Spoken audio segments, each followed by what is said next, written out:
Sibling செய்கிறாங்களே சகோதர சகோதரிகளை பொறுத்த வரைக்கும் இவங்களுக்கு பிரச்சனை இருந்தால் ஜக்காத்திலேருந்து கொடுக்கலாமா என்றால், அவங்க இப்போ ஒரு சகோதரி மௌத்தா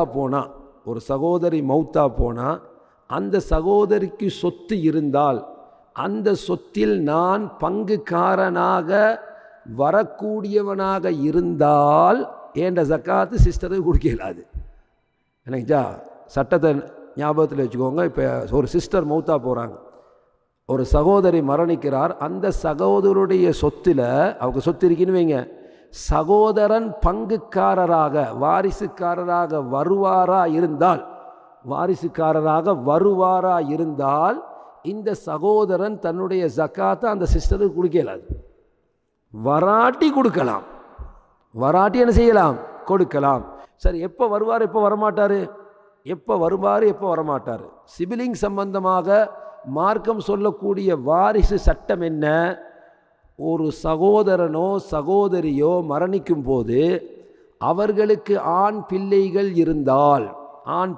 இருக்கிறாங்கன்னு வைங்க, ஒரு பிள்ளையாக இருந்தாலும் சரி, அல்லது வாப்பா உயிரோடு இருக்கிறாரு, அல்லது அந்த சகோதரனுக்கு சகோதரிக்கு ஆண் பிள்ளை ஒன்று இருக்குமானால் சகோதரர்கள் பங்கில் வரமாட்டாங்க.